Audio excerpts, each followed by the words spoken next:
se estimaban alrededor de 78 personas fallecidas, en Chiapas 15, hasta eso.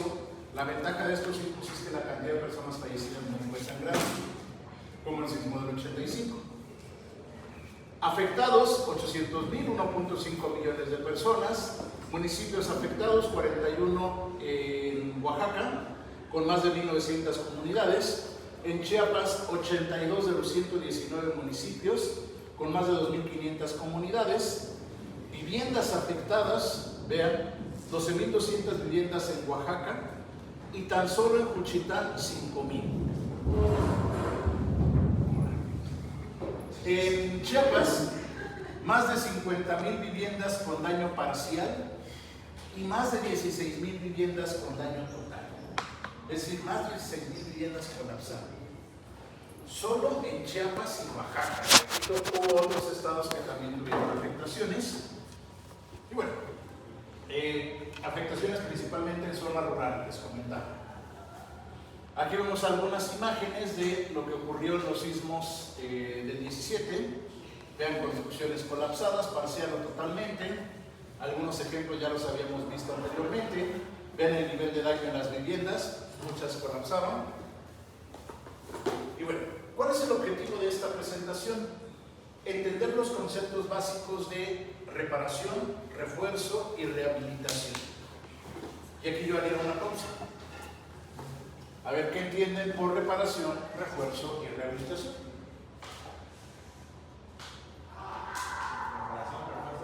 Y rehabilitación. ¿Qué diferencia hay entre ellas? ¿O qué es cada una de ellas? El reforzamiento creo que es como lo que hicieron aquí en el edificio A. Ajá. Que fue construido y hasta ahí, ¿no? Creo que para nada más reforzar. Y después quisieron poner una segunda y lo que hicieron fue reforzar la fibra de carbono. Entonces, ¿qué hicieron en el reforzamiento? Aumentaron la resistencia. Modificaron los elementos existentes agregando elementos nuevos.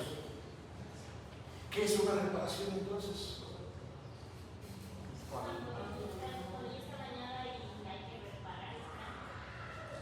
Ok, cuando está dañada, reparar. ¿Pero a qué nos referimos con reparar? ¿Qué es reparar? ¿Vale?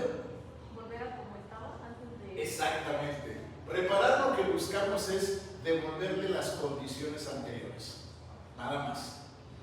Reforzar es que además de que tenga las condiciones anteriores, pues resista un poco más. Y rehabilitación es cuando el elemento está dañado, vamos a reforzarlo con algunos otros elementos para que todo el sistema pueda tener un mejor comportamiento. Entonces, esos son los conceptos básicos de una rehabilitación. Ahora, también los objetivos de esta presentación: aprender los métodos y criterios para reparación local y refuerzo de viviendas de adobe, además de conocer los estudios y documentos disponibles referentes al refuerzo y rehabilitación de viviendas de adobe. Hay algunos documentos que se han elaborado especialmente para este tipo de viviendas.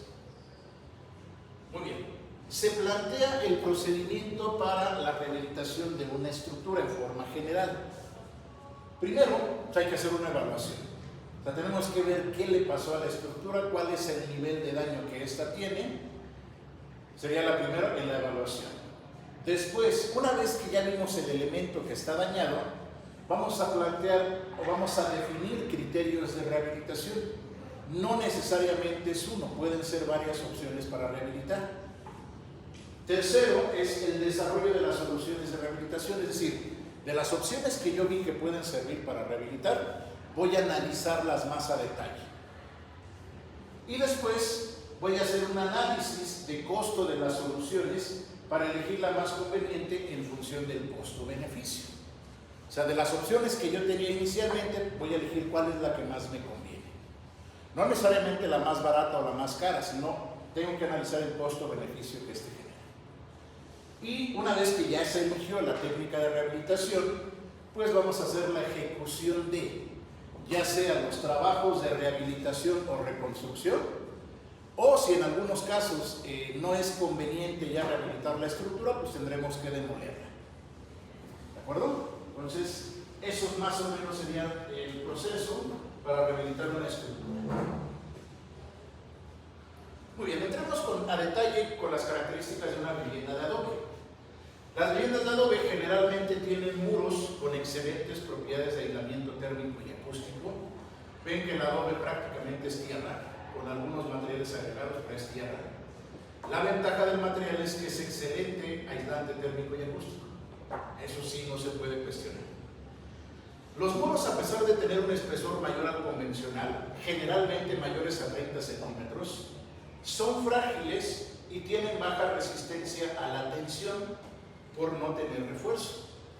Como son elementos que no tienen ni siquiera un proceso de cocción o algún material que los está reforzando, son fácilmente, se rompen fácilmente ese tipo de elementos.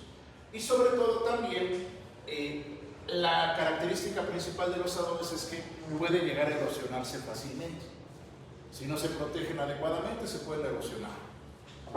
Siguiente punto, los muros se clasifican como mampostería simple, porque normalmente no tienen castillos ni cadenas, es decir, generalmente no tienen refuerzo. Además, la mayoría de las viviendas de adobe tiene techos de teja o de lámina, con vigas de madera o perfiles de lámina para la cubierta, que este tipo de cubierta no funciona como un diafragma rígido.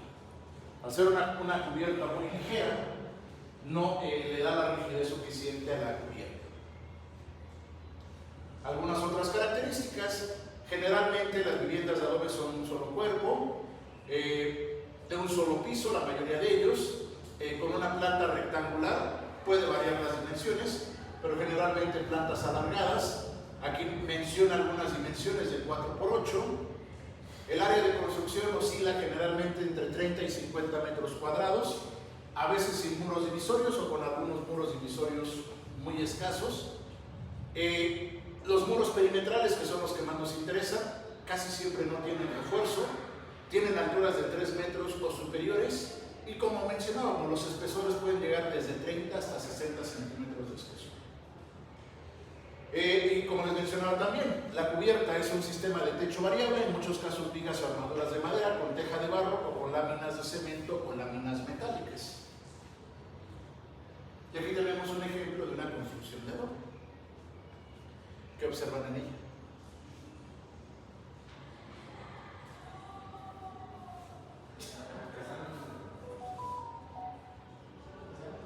¿Mandé? No tiene castillos ni lajas, no hay refuerzo. ¿Qué más? Aquí le pusieron una cimentación de piedra, que no siempre ocurre, pero bueno, tiene una cimentación de piedra que puede ayudar un poco. El mortero generalmente es un mortero arcilloso, o sea, no es un mortero de cemento. No hay confinamiento, si no hay refuerzo no hay confinamiento en aberturas. Solo encima de las puertas o ventanas a veces colocan una pequeña viga de madera para poder liberar el vano. Vean, aquí vemos el ejemplo de una cubierta muy ligera, es una lámina. Y no sé si alcanzan a ver, si se ve esta grieta de aquí. ¿Sí? Es muy común que se llegue a presentar ese tipo de grietas en la esquina donde se interceptan los muros. Más adelante vamos a entender por qué se presenta esa grieta. Aquí tenemos otros ejemplos. Esa se ve que es una construcción más o menos nueva por la calidad de los adobes. Vean las vigas de madera para poder soportar los clavos. Una cubierta ligera con lámina, con una sola pendiente. Acá ya es una construcción más vieja, que en algún momento le colocaron recubrimiento de mortero para proteger al adobe. Una cubierta a 2 aguas con teja de barro, muy común. Aquí se dan cuenta, ya se está desprendiendo el recubrimiento. ¿Por qué? Porque un problema que tiene el adobe es que el material difícilmente se adhiere bien. Tarde o temprano se empieza a despegar o se lleva una capa superficial del adobe. Por eso se desprende. Aquí tenemos otro ejemplo donde la mitad del muro es de piedra, la otra mitad de adobe y una cubierta con teja de barro. Pues esos ejemplos son muy comunes en construcciones de adobe. Las cubiertas, mencionábamos, 1 o 2 aguas la mayoría de las veces. En ocasiones tenemos una viga central con unas vigas secundarias que soportan a su vez a la teja, o vigas transversales que soportan a una viga central, igual que soporta la cubierta. El problema la mayoría de las veces es que tenemos un techo con teja de barro. Muy bien. Algunas investigaciones se han realizado para poder entender el comportamiento de las construcciones de adobe y cómo poder rehabilitarlas. Por ejemplo, algunas de ellas son del Instituto de Ingeniería de la UNAM, del CENAPRED, Centro Nacional de Prevención de Desastres, en conjunto en una serie de pruebas que hicieron con la Universidad Michoacana de San Nicolás de Hidalgo.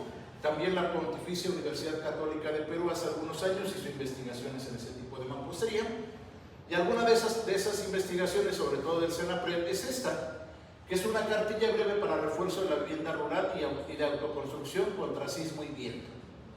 Este documento, si ustedes se meten a la página del CENAPRED, hay publicaciones que están disponibles, pueden descargar sin ningún problema, y lo pueden encontrar ahí, bueno, muchísimas más. Por si algún día tienen tiempo, métanse a la página del CENAPRED y van a encontrar muchísimas, sobre todo, informes técnicos de pruebas experimentales que han hecho durante mucho tiempo. Muy bien, dentro de ese documento vienen imágenes como la que vemos aquí. En esta imagen se están mostrando los daños comunes en vivienda de mampostería simple y de adobe, que los daños que vamos a ver, vamos a encontrar grietas inclinadas, grietas en cerramientos, puertas o ventanas, caída de algunos pretiles, grietas verticales, volteos de algunos muros centrales muy largos. Esta grieta que les decía que es muy común cerca de la esquina, esta grieta vertical, podemos llegar a encontrar dislocamiento de esquinas, derrumbe de algunos muros interiores. Ahora, el problema es que los muros se van a mover fácilmente. A la hora que se mueve, la cubierta que está simplemente apoyada se resbala. Entonces va a ser muy fácil que colapse la cubierta en algunas zonas por ese deslizamiento, porque generalmente no están ligados, están simplemente apoyados. Entonces aquí en esta imagen vemos los ejemplos más comunes de daños que pueden tener este tipo de construcciones. Ahora, vamos a entender por qué se presenta esta grieta que vemos aquí en la esquina. Recordarán ustedes cuando vimos sistemas de piso, lo que veíamos es que si la losa es lo suficientemente rígida, cuando lleguen las fuerzas del sismo en una dirección, la rigidez de la losa va a transmitir la fuerza a los muros orientados en la dirección del sismo, para que los muros sean los que soporten la carga del sismo. Y los muros que son perpendiculares al sismo no van a trabajar. Eso ocurre cuando la cubierta es rígida. Pero si la cubierta no es rígida, ¿qué va a ocurrir?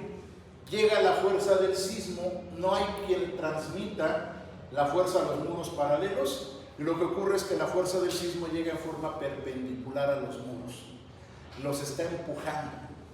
A la hora que este muro lo está empujando y está ligado en las esquinas, tiende a flexionarse, no sé si lo alcanzan a ver, pudiendo llegar a presentar grietas en la parte central, y por lo mismo, a la hora que lo está empujando, pues va a tender a separarse de estos muros. Por eso es muy común que veamos esta grieta en la esquina, como lo vemos aquí en esta imagen. Ven, aquí está la grieta exactamente en la esquina, ¿de acuerdo? Pero se debe a que la cubierta no es lo suficientemente rígida. ¿Qué es lo que está ocurriendo en este tipo de construcciones? Los elementos están sobrepuestos. Realmente los elementos están trabajando por gravedad. O sea, si tú los empujas, la fuerza no hay quien la esté trabajando más que la gravedad de los elementos. Entonces, si hay una estructura que está simplemente apoyada, la empujas, pues fácilmente va a colapsar. Lo que les decía, vean, es muy común la grieta cerca de la esquina, pero ya entendemos por qué. Ahora, esa grieta probablemente nos hubiera presentado si nosotros arriba tuviéramos una dala. La dala nos ayudaría a mantener los elementos ligados. Y bueno, si hubiera un castillo también, no tendríamos ese problema. Pero como no hay refuerzo, los elementos trabajan como elementos independientes. Muy bien, otras investigaciones que se han realizado es como esta que vemos ahí. Es una serie de investigaciones que se realizaron en el Instituto de Ingeniería de la UNAM por el maestro Bernardo Flores en el 2001. Se ensayaron modelos a escala de adobe, como los vemos aquí en esta imagen, modelos a escala en una mesa vibradora que está en el Instituto de Ingeniería en la UNAM. Es una mesa vibradora que mide 5 por 5 metros, bastante grandecita, y las características que tiene es que puede simular los movimientos tanto horizontales como verticales. Entonces simula perfectamente los movimientos que puede generar un sismo. Esa mesa no la construyeron en México. Esa mesa en los años 60, un instituto de ingeniería en Japón, el principal de allá, ellos tenían esa mesa, la donaron porque iban a construir una mesa de 30 por 30 metros, enorme, y sacaron una convocatoria a nivel internacional para ver algún instituto o universidad que pudiera ser beneficiado con ese donativo de esa mesa. Eligieron al Instituto de Ingeniería y ha servido bastante, han hecho muchísima investigación en esa mesa. El problema es las dimensiones, solo mide 5 por 5. Entonces generalmente los modelos que se escalan que se ensayan, son a escala. Como este, vean, es una construcción de adobe de un solo cuerpo. Aquí tenemos puerta-ventana, creo que atrás hay una puerta. Mandaron a hacer los adobes a las dimensiones a escala que necesitaban y se construyó como normalmente se hace una construcción de adobe. ¿Qué características tuvieron? La escala geométrica fue 1 a 2.5. Los sismos que se aplicaron, tomen en cuenta que fue en el 2001. Todavía no se conocían los sismos del 17. Entonces aplicaron los sismos, el de centro de 1940, el de Managua del 72 y el de Oaxaca del 73, que eran signos importantes que se habían presentado cerca de la zona. Se construyeron 3 modelos a escala, 2 de los cuales se rehabilitaron después de ensayarse, que en total se ensayaron 5 especímenes. El modelo 1 y 4 se definieron que tenían la característica, de ahí se determinaron las características geométricas, fueron los modelos de referencia. El modelo 2 se le colocó una dala cadena en la parte superior, vamos a ver cómo se hizo. El modelo 3, todos los muros se reforzaron con malla electrosoldada 66-14-14 y recubrimiento de mortero, y el modelo 5 se reforzó con tirantes por la parte exterior de los muros. Ahorita vamos a ver cómo se hicieron cada uno de ellos. Al modelo que se le colocó la dala cadena, lo que se hizo fue una cadena en la parte superior y unos pequeños segmentos de castillo en las esquinas, que aquí lo está llamando como un esporrón, un pequeño castillito en las esquinas nada más. Ahora, partiendo del hecho de que es concreto sobre una pieza de adobe, tarde o temprano la adherencia se va a ver disminuida, se va a despegar la pieza. ¿Qué fue lo que hicieron? Hicieron una pequeña ranura encima del muro para que a la hora de colocar el concreto y una vez que este endureciera, se presentara una pequeña trabazón mecánica entre el concreto y la pieza y pudiera trabajar un poco más en conjunto, además de los castillos en las esquinas. Ahí se ve el armado que se le puso, tanto a escala como el armado real que hubiera correspondido.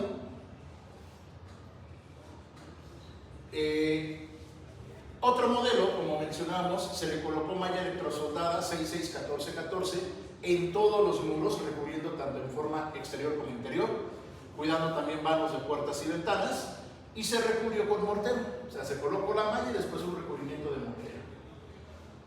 El otro modelo que se le colocaron los tirantes se colocaron como se ven aquí en esta imagen. Eran barras de acero colocadas en la parte exterior de los muros que se anclaban en las esquinas por medio de unos ángulos, donde se colocaron estos tensores en estos puntos donde vemos aquí arriba formando una especie de anillo, en las esquinas más o menos donde deberíamos de tener castillos, aquí en las puertas, ¿sí? Entonces más o menos los tensores se colocaron donde deberíamos de tener confinamiento, castillos y dalas. ¿De acuerdo? Ahora, ¿cuáles fueron los resultados de estas investigaciones? El modelo 4, que fue el de referencia, soportó una determinada intensidad de sismo. Lo que se hizo fue que ese se tomó de referencia, se normalizó. La intensidad de los otros modelos se normalizó a ese. El modelo 2, que tenía la dala cadena de concreto en la parte superior, la intensidad que soportó fue de 2.67 contra 1. Es decir, 1.67 veces más fuerte la intensidad del sismo que resistió. El modelo con malla y aplanado fue de 3.33, mucho más grande, y el de los tirantes de 1.67, es decir, 67% más. Se observa que los 3 modelos incrementaron de alguna forma la capacidad para soportar las fuerzas del sismo, El que mayor comportamiento tuvo, o mejor comportamiento, fue el de la malla con recubrimiento de mortero. ¿De acuerdo? Muy bien. Además de los modelos hechos a escala para ensayarlos en la mesa vibradora del Instituto de Ingeniería, al mismo tiempo el Senapred con la Universidad Michoacana de San Nicolás de Hidalgo construyeron muros de tamaño real, como los vemos aquí. Muros de 250 por 250 con las mismas piezas a escala, pues las acomodaron de esta forma, como lo vemos aquí, de tal forma que tuvieron espesores de muro de 35 centímetros.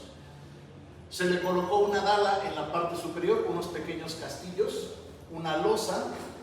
Se construyó el muro sobre una dala de cimentación, una traba de cimentación, y se ensayaron los muros ante carga lateral, como cualquier otro muro que se ensaya de esa forma. Ahí vienen las características: muros de 250 por 250. Los muros se reforzaron sin daño previo, es decir, se construyó un muro que sirvió de referencia y otros que no se ensayó nada. Se construyó el muro y se le reforzó directamente, no se rehabilitó. ¿Cómo fue el reforzamiento o en qué consistió? Lo que se hizo fue colocar malla. Ahorita vamos a ver que fueron dos mallas diferentes que se les colocaron. Y la malla se sujetó por medio de grapas de acero galvanizadas de 38 milímetros de largo a cada 30 centímetros. Una vez que se colocó el mortero y la malla y sujeta con las anclas, se le colocó mortero tipo 3 con esa dosificación que ahí viene, con un espesor final de 3 centímetros en promedio. Los dos modelos que se reforzaron se trabajaron de la siguiente forma.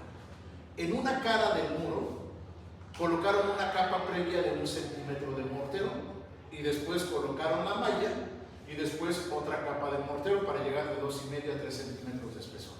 Es decir, la malla quedó como en medio del mortero. En la otra cara no se colocó aplanado previo y la malla se sujetó directamente sobre el muro. Encima de la malla se le colocó el aplanado de aproximadamente 2,5 a 3 centímetros. Las mallas que se utilizaron fueron dos: la malla electrosoldada 6,6,10,10 y la malla hexagonal o tela de gallinero, que ahorita la vamos a ver. Estos son los modelos de tamaño real que se ensayaron. Al mismo tiempo que se hicieron los modelos, se hizo ensayo de pilas y muretes y piezas. Aquí podemos ver los muretes, como los que ustedes ensayaron o están ensayando. Ahí se ve el procedimiento. Vean, se pegaron las piezas con un mortero arcilloso, como normalmente se hace. Aquí podemos ver los muretes, ya los conocen muy bien. Se tomaron muestras de morteros también. ¿Y qué resultados se obtuvieron? Primero, F'P, que es, bueno, antes era F asterisco P, actualmente es F'P. ¿Ande? De las pilas, que se conoce como resistencia de diseño a compresión de la mampostería. Vean cuánto les dio: 27. Los que ya ensayaron, ¿cuánto les ha dado? No lo han calculado todavía. Ya son kilogramos centímetro cuadrado. No es tan bajo, ¿eh? La norma, por ejemplo, para el tabique rojo nos pide 60. Y muchos tabiques rojos no llegan a 60. Si no les llega a 60, no se preocupen.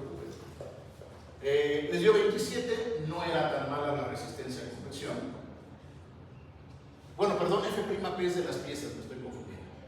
Las piezas nos pide 60. El F asterisco M, que es el de la mampostería, este sí es el de las pilas, nos dice que es de 6,3 kilogramos centímetro cuadrado. Podemos tomar de referencia los valores que vienen en las tablas para estructuras tipo 2. Ahí la norma nos recomienda valores de 15 o 20. O sea, 15 o 20 contra 6,3 que les dio no fue tan malo. El que sí da muy bajo es este. El VM asterisco, que actualmente es el V'M, de 0,3, que este es el que obtenemos del ensayo de muretes. La norma anteriormente mencionaba, cuando no teníamos pruebas experimentales, que actualmente, no recuerdo si viene para estructuras tipo 2, creo que sí, maneja 2 kilogramos centímetro cuadrado, pero aquí nos da 0,3. Es un valor muy bajo y se entiende, porque recuerden que los muretes se ensayan en diagonal. ¿Y qué es lo que más influye en este tipo de pruebas? La adherencia de las piezas con el mortero. Si se trata de un mortero arcilloso y una pieza de adobe que se va a desprender fácilmente de la capa superficial, es de entenderse que la adherencia es muy baja. Entonces, por eso se obtienen resultados tan bajos. ¿De acuerdo? Muy bien. Les decía que los muros que se construyeron, vean, aquí lo vemos. En una cara se le colocó un aplanado previo de 1 centímetro, se coloca la malla que envuelve el muro, en la cara de atrás no tiene aplanado, va directamente la malla sobre el muro. Estos son el tipo de grapas que se usaron para sujetar la malla. Este muro se ensayó con malla electrosoldada, este de acá con malla de gallinero, malla hexagonal. Y ahí lo podemos ver cómo se sujeta. Ahí vemos la cara de atrás, la cara 2, donde no tenía un aplanado previo. Vean, aquí está la malla y directamente ya están colocando el aplanado. Con un mortero tipo 3, aparte es un mortero de baja calidad, que ya no existe en la actualidad. El otro muro es el que se usó malla hexagonal, o tela de gallinero. Esta es la cara que no tenía el aplanado previo, esta es la cara que sí tenía el aplanado previo y se está viendo cómo envuelve completamente. Entonces, se reforzaron y se ensayaron esos modelos. ¿Qué fue lo que se observó? Al incrementar la resistencia por el mortero y la malla, el modo de falla de los muros cambió. Se tuvo un modelo de referencia que no tenía refuerzo ni nada. A la hora que le empezaron a aplicar cargas, pues falló por cortante. Pero los dos muros que sí se reforzaron, como ya era muy resistente el muro, se empezaron a deslizar, porque los muros no estaban anclados en la cimentación, porque no tenían casquillos. Entonces detuvieron la prueba, le pusieron una especie de topes en las bases para evitar que se deslizaran, y ahora sí pudieron ensayarse para que fallaran por tensión diagonal. Una vez que se resolvió ese problema, se logró identificar que los muros rehabilitados o reforzados aumentaron 8 veces la resistencia a carga lateral, comparado con el modelo que no tenía ningún tipo de refuerzo. Pero vean, 8 veces la capacidad de carga. Se lograron deformar los alambres de la malla, pero solo a altas deformaciones de 0.206. De aquí que para incrementar la resistencia cortante es adecuado el uso de malla hexagonal. Se encontró que los dos modelos, con las dos mallas, se comportaron adecuadamente. ¿Qué fue lo que se propuso? Por economía se recomienda para este tipo de construcciones de adobe utilizar la malla hexagonal o tela de gallinero. Y solo en las esquinas de la construcción reforzar con malla electrosoldada, pero el resto de los muros con malla hexagonal. Entonces, también observaron que en la cara que se le colocaba un aplanado previo, la malla y una segunda capa de mortero, se tuvo un agrietamiento más controlado. Ya no hubo grietas muy concentradas, sino grietas un poco más dispersas. Entonces funcionó adecuadamente, se observó que las grapas trabajaron adecuadamente y lo que les decía, reforzar las esquinas de los muros perpendiculares mediante malla electrosoldada 66110. ¿De acuerdo, chicos? ¿Alguna duda hasta aquí? ¿No?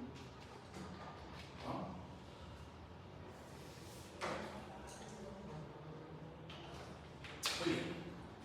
Ahora, esto es con respecto a los muros. También se hicieron propuestas con respecto a las cubiertas, hacer algunas modificaciones a las cubiertas para que tuvieran un mejor comportamiento.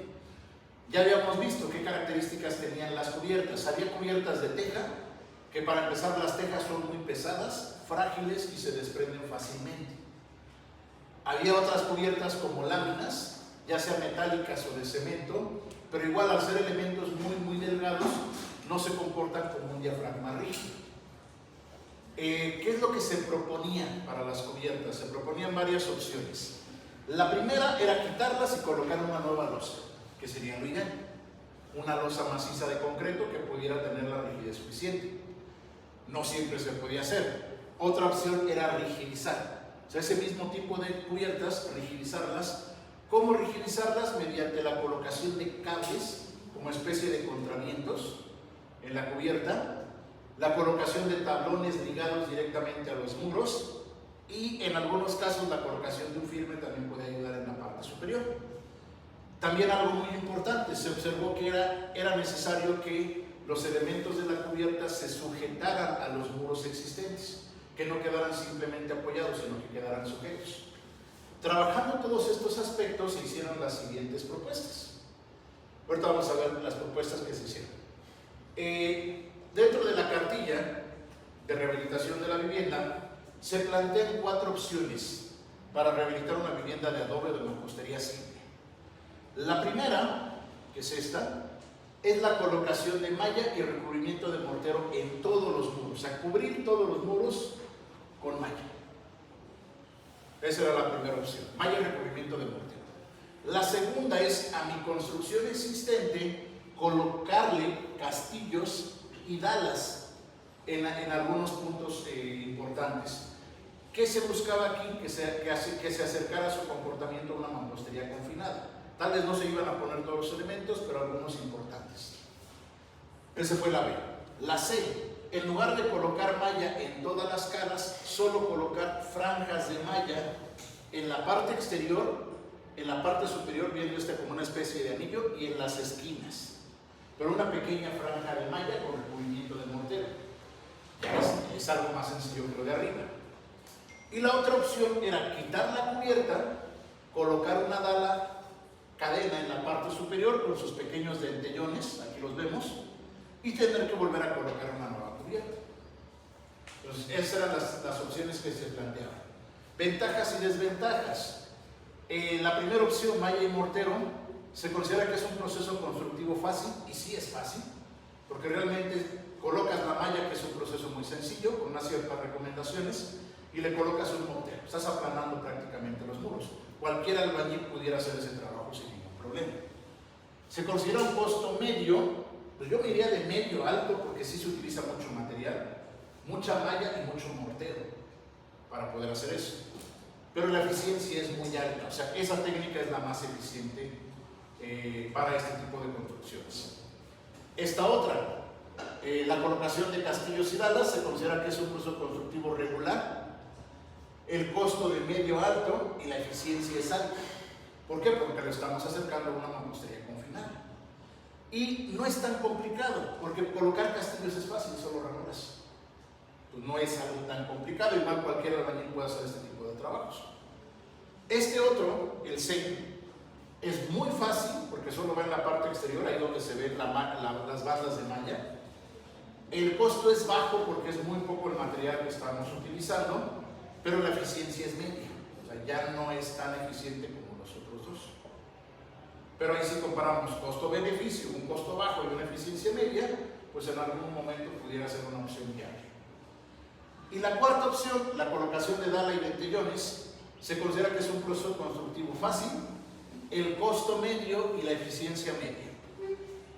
En cuanto a fácil, yo lo pondría entre comillas, porque para hacer eso tienes que quitar la cubierta existente. O sea, no puedes colocarlo dejando la cubierta existente. Entonces no es tan fácil. Pero bueno, es una técnica que puede funcionar adecuadamente. ¿De acuerdo? Muy bien. Dentro de la misma cartilla podemos encontrar imágenes como esta que vemos aquí, donde aquí en esta imagen se explica dónde deberíamos de colocar castillos y dalas. Vean, castillos al menos en las esquinas y a una cierta distancia, todos los castillos anclados en la cimentación por medio de una zapata, dalas al menos en la parte superior. Vean, aquí incluso nos da el armado de los castillos y las dalas, cómo se van a conectar en las esquinas, muy gráfico. Incluso en el documento viene el armado de la zapata, las dimensiones y todo eso. O sea, están dando, digamos que ya la explicación para que cualquier albañil pueda llevar a cabo ese tipo de trabajos, sin necesidad de hacer algún cálculo estructural. Aquí vemos un ejemplo de cómo colocaron castillos y dalas en una construcción existente. A ver, analícenla muy bien. ¿Cómo observan los castillos para empezar? Ok, no llegan hasta arriba, tal vez un pequeño defecto. ¿Qué más?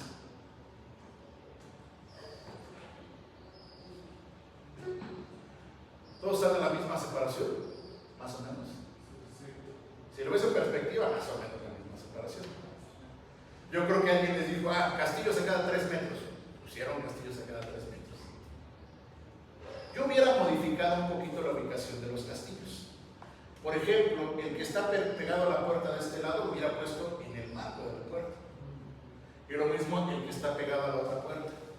O sea, me sirve más el castillo pegado a la puerta que con esa pequeña separación. Pero bueno, es uno que conoce ya un poco más de este tema. Pero cualquier albañil pudo haber hecho ese trabajo. Ahora, yo les preguntaría, ¿cómo le harían ustedes para colocar la tala de la parte superior, esa que vemos ahí arriba, sin quitar la cubierta? ¿Cómo colocas esa tala sin quitar la cubierta? ¿Mande? ¿Salón de arriba? ¿De lado? Sí, sin quitarla de arriba. Ajá. A ver, chicos, ¿cómo le harían? Para quitar esa tabla. ¿Mande? Para quitarla. Para ponerla. Para ponerla así. O sea, ¿cómo está el muro? Ajá. Y necesitas meter la dala ahí sin quitarlo de arriba. ¿Cómo la pones? Según donde se esté adhiriendo, no sé, Está bien. no sé.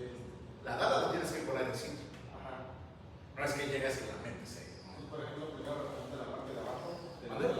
donde se supone que va la dala, en la parte de abajo, o si debes de bajaría. O sea, primero así nada más, y después. Pero a la hora que ranuras, ¿quién sostiene lo de arriba? Como todavía no, nada más voy a abreviar, ¿cómo se dice? Una línea. Va a seguir trabajando. Pero pues vas a abrir una ranura horizontal. ¿Quién va a cargar lo de arriba? Con los castillos no hay bronca. Es una grieta vertical, una ranura vertical. Ni siquiera tienes que apuntalar. Pues habría que sostenerlo como si fuera una carga. ¿Apuntalar? ¿Pero cómo se les ocurre apuntalar? No sobresale ¿De la dala? no, de la cubierta. Oye, ahí lo estás viendo cómo está cubierta. O por adentro. Por adentro. No, a ver. Alguien me dijo, voy haciendo por partes. Ranuro 50 centímetros, vuelo mi dala, otros 50 y así me vuelvo. No, para empezar, ¿cómo le das continuidad al hacer de refuerzo? Debe ser continuo. A ver, ¿qué otra opción se les ocurre? Repito, los castillos es fácil, hacer una ranura vertical. Yo creo que más de alguno ha visto cómo ranurar un muro para meter un castillo, o abrir una ventana, abrir una puerta, eso es fácil. Ni siquiera tienes que apuntalar. Pero ¿cómo le haces para la dala? A ver, ahí atrás están muy callados, ¿cómo se les ocurre? Se me ocurre así, primero, hacer, no sé, hacer mucho o algo, para que separar esto nada más, pero seguir Pero trabajando. pues el peso no va a presionar hacia abajo. Pero seguir trabajando con gravedad, ¿no? Sí lo. Sí. O sea, tú cortas, pero a la hora que cortes el peso no presiona hacia abajo. Pero antes de quitarle este cacho. O sea, bueno, supongamos que ya ranuré aquí y aquí. Pero a la hora que ranures, va a volver a bajar hacia abajo. Pero a la hora que hiciste se va a aplastar. Aunque no le quite esta parte. Aunque no le quites. Entonces atravesaría como tipo un placa de metal o madera. Ok, ya te entendí. Metes elementos así atravesados con los que vas a cargar. Entonces con algún polín sostenerlo. Algunos más o menos. Pudiera. Muy complejo, pero pudiera ser. A ver, allá atrás, ahora sí. ¿Alguna idea? Allá en la esquina, muy callados. ¿Alguna idea que se les ocurre? ¿Cómo lo harían ustedes? Que su primer trabajo les digan, a ver, mete esa dala sin que quites la cubierta, ¿cómo es? Así me regreso a la escuela. Le pregunto tal cosa. ¿A poco sí? Yo lo pensé. ¿Mande? Pero con la cubierta que se refiere el techo de. Sí, claro. ¿Cómo le haces para meter esta dala sin quitarlo de arriba? Sin quitar este muro ni la cubierta. Pero la cubierta es de lámina, no se puede quitar fácilmente. No, pero sin quitarla. O sea, no la puedes quitar. Sí, es fácil quitarla si es de lámina. Pero si no la quieres, no la puedes quitar, ¿cómo le haces? A ver, chicos. ¿Nadie se le ocurre? Primero, ¿de qué espesor son los muros? 30 por lo menos. Entonces tienes un muro de 30 centímetros. ¿Qué es lo que se hizo? Se hizo la ranura para la dala, pero solo la mitad del espesor del muro. Con eso no fue necesario sostener todo el peso. Sí se pusieron algunos puntales aquí, pero lateralmente, para evitar que este se volteara. Pero ya no hubo necesidad de cargarlo, así como decía su compañero, cargarlo hacia arriba. Se hizo la ranura, se metió la dala con su refuerzo, y para colarlo, lógico, tienen que meter una tabla acá afuera, pero la tabla va a tapar todo. ¿Cómo lo haces para colarlo? Hicieron algunas pequeñas ventanas acá arriba, ventanas de colado, unos pequeños hoyos donde por ahí entraba el concreto cada cierta distancia. No sé si por eso ven aquí como unos pequeños delitos. ¿Sí alcanzan a ver esos? Sí. Esas son las ventanas de colado. Pudieron hacer eso porque el muro era de 30. Si hubiera sido de 15, pues imposible.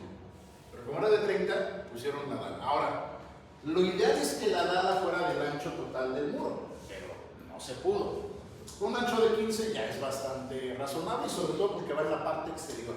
O sea, nos va a ayudar a generar como un anillo en la construcción. Pero bueno, ahí hay que ingeniárselas de cómo hacer ese procedimiento. Muy bien, ahora, si ya voy a colocar una dala en la parte superior, voy a quitar la cubierta, aquí sí.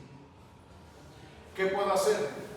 Puedo colocar contravientos, que son barras, varillas, ahogadas en la dala, que funcionen como contravientos. Y eso le va a dar cierta rigidez a la estructura, ya no se va a deformar tan fácilmente la cubierta. Además de eso, si yo sé que voy a colocar vigas de madera para soportar la cubierta, esas vigas, en lugar de que estén sobrepuestas, las voy a ligar a la dala. ¿Cómo las ligamos? Por medio de unos alambrones. Entonces el alambrón queda ahogado dentro de la dala, amarra la viga y ya la viga ya no se va a deslizar. Entonces la viga ya va a trabajar en conjunto con la dala, y los contravientos, todo eso ya le va a dar una rigidez importante al sistema. Y vean que es el mismo tipo de cubierta, solo que hecho de otra forma diferente. Vemos aquí que el pequeño castillito o dentellón, aquí se alcanza a ver el armado, cómo se hacía. Y bueno, ahí vemos el procedimiento. Aquí vienen algunos ejemplos de cómo sujetar las vigas de madera a la dala. ¿Sí? Ahí vienen algunas opciones. Ahora, también veíamos la opción de los tensores. Los tensores que se colocaron en el perímetro superior, en las esquinas y en las puertas, colocados como lo vemos aquí en la imagen, funcionaron hasta cierto punto, incrementaron un 67% la capacidad. En lugar de colocar tensores, pudiéramos colocar algunas maderas. El problema de la madera, que tarde o temprano, si no se le da un tratamiento adecuado, pues pudiera irse desintegrando. Y los tensores pues tendrían una vida útil mucho más grande. ¿Sí? Por eso pudiera ser la opción de los tensores. Ahora, la opción de las bandas de malla. Como se ve en la imagen, solo se coloca en la parte exterior, en la parte superior y en las esquinas. Ahora, ¿qué ancho va a tener esa banda de malla en las esquinas? El ancho va a ser de 2 veces el espesor, porque recordarán que normalmente aquí, en esta parte, es donde se presenta la grieta. Entonces, al poner la malla en esta zona, ya estamos evitando que se presente la grieta común en esa zona. Y la banda en la parte superior lo está formando como un anillo. Entonces, lógico, no incrementa totalmente como colocar malla en todos los muros, pero sí va a incrementar de alguna forma, sobre todo con un costo muy bajo. Siempre buscando que la malla quede anclada a la cimentación. Aquí se plantea por medio de alcayatas. Se recomienda el aplanado previo de 1 centímetro, la colocación de la malla y después un aplanado de 2.5 centímetros para que quedara dentro de una especie de sándwich la malla dentro del mortero. Y aquí viene el otro procedimiento, el de colocar malla en todas las caras exteriores e interiores de la vivienda, cuidando de envolver completamente los vanos de puertas y ventanas. O sea, todas las caras visibles se les va a colocar malla. Lógico, habrá que hacer traslapes, lo que sea necesario, Igual se le coloca un aplanado previo de 1 centímetro, la malla de gallinero o electrosoldada en las esquinas y el mortero después. Y si había necesidad de hacer traslapes, se colocaban y las mallas se sujetaban con grapas de acero galvanizados que ya habíamos visto anteriormente. ¿De acuerdo? Sí. ¿Qué son las que mencionan de alcayatas? Estas son las grapas que las veíamos. Una alcayata, no sé si la conocen. ¿Quién conoce qué es una alcayata? Alcayatas son las que, por ejemplo, se utilizan en las casas de campaña. Son las que ponemos para que quedan sujetas al piso. Lógico, las de una casa de campaña son bien delgaditas, un alambre. Pero ¿qué característica tiene una alcayata? Que es una barra recta con una barra perpendicular. Puede ser como una escuadra o puede ser como una T. Aquí las alcayatas que se recomienda es con varillas se hacen alcayatas. Que muchos, desde han visto los tianguis, cuando ponen las cubiertas de los tianguis, a la hora que están sujetando todas las lonas y eso, son alcayatas, son barras que se sujetan a la... aquí lo que está planteando es con esas sujetarlas dentro de los huecos de la cimentación. Como son varillas, son bastante resistentes. Se hace con pedacería de varilla. ¿Y se las colocan Antes del segundo aplanado, ¿sí? Para que quede la malla sujeta con las alcayatas y con las grapas. Ya después viene el segundo, para que si se empieza a mover la estructura no se despegue de la cimentación. ¿De acuerdo? Muy bien. Ahora aquí vemos el ejemplo de una vivienda. Aquí esta persona está colocando malla y recubrimiento de mortero. Así estaba, colocaron la malla de gallinero, como vemos en la imagen, y ya le está colocando un aplanado de mortero. Así estaba la vivienda antes y así quedó. Solo lo colocó en la fachada. Bueno, no era lo ideal, pero solo lo colocó en la fachada. Lo ideal es que lo hubiera colocado en todos los muros y rodeando los vanos de puertas y ventanas, que aquí se alcanza a ver que no, solo lo colocó en la fachada principal. ¿Va a ayudar? Pues sí, un poco, pero está limitada la capacidad que le está generando. Lo ideal es envolver todos los muros. Muy bien. Existe otro documento como este que vemos aquí, que es el cartel para reparación y refuerzo de la vivienda rural de autoconstrucción, editado por el Senapred. Este es un cartel grande, que igual lo pueden sacar de la página del Senapred, donde primero que nada se plantean los daños más comunes que tiene una vivienda con estas características, que ya veíamos la imagen, y se plantean las dos opciones más eficientes de reforzamiento o rehabilitación. Una que es la colocación de malla en todos los muros y la otra la colocación de castillos y dalas. Vean, el cartel es tan claro que incluso te da las dimensiones de las dalas y de los castillos, las dimensiones de las zapatas, te da todas las características que debes de seguir para la malla, te da incluso cómo vas a sujetar las vigas de madera a la dala, la malla cómo la debes de sujetar, cómo se sujeta la cubierta a las vigas de madera, te da las dosificaciones para los concretos y para los morteros, ¿sí? Entonces te está dando todas las opciones que tú necesitas.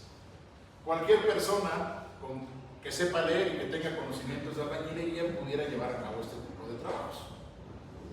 Entonces no tiene que ser un ingeniero, un arquitecto el que esté supervisando estos trabajos, porque ya viene toda la información. Un albañil que sepa entender este tipo de planos, sin ningún problema lo va a poder llevar a cabo. Entonces, ese cartel es un documento bastante interesante, donde nos plantea las técnicas que se pudieran utilizar para reforzar o rehabilitar ese tipo de viviendas. ¿Qué opinan de él? ¿Nos quita chamba?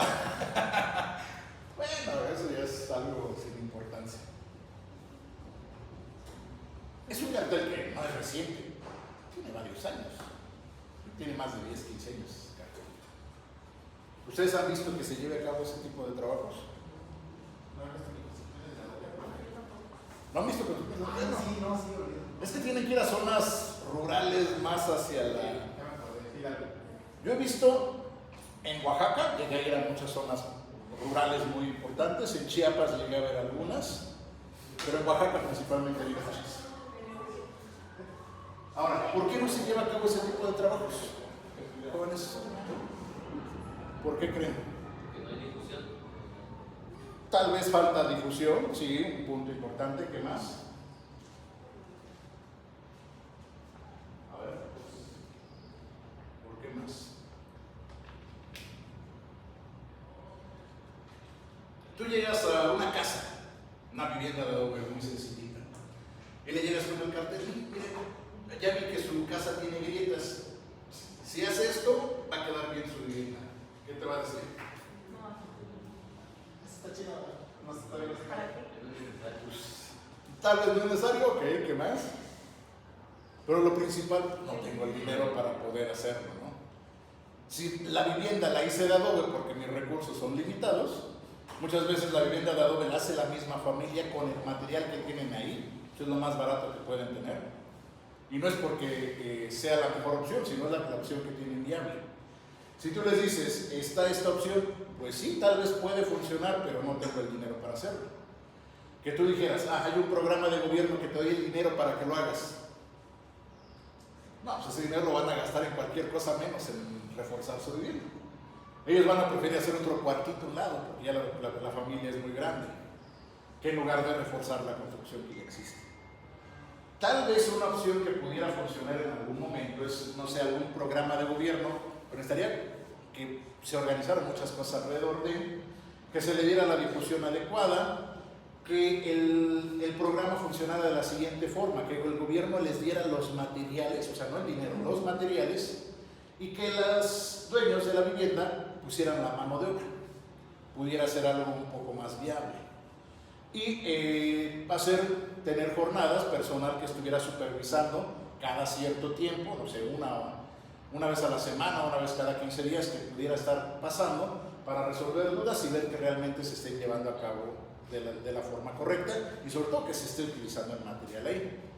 Pero les apuesto que aún así, más de algunos venden el material y el dinero lo ocupan en otras cosas. O el material lo usan en otras cosas que no necesariamente serían las adecuadas. Es una buena solución, desafortunadamente es difícil que se pueda llevar a cabo. ¿De acuerdo, chicos? Muy bien. Y con eso terminamos esta primera presentación. Ayúdenme a prender la luz, chicos. La luz por ahí atrás. ¿Los jóvenes? Entonces, esta primera presentación, como lo vimos, está enfocada para viviendas de adobe, principalmente de mampostería simple. La otra presentación, que ya se las compartí también, está más orientada hacia viviendas de zonas urbanas, que son algunas técnicas se parecen, pero otras cambian un poco. Entonces, la siguiente clase, déjenme ver si la siguiente clase vemos lo último que falta de VU, del método simplificado, o si no vemos la otra presentación y dejamos para la última clase, sobre todo porque quiero que avancen con dudas. Porque muy pocos me preguntan dudas de su proyecto. Y les apuesto que muchos no le han avanzado, si es que ya lo empezaron. Entonces, lo que me interesa es que le avancen, sobre todo porque se les va a contar con otros proyectos de otras materias. Muy bien, chicos. Entonces, sería todo por hoy. Nos vemos la siguiente clase. Repito, las presentaciones ya las tienen.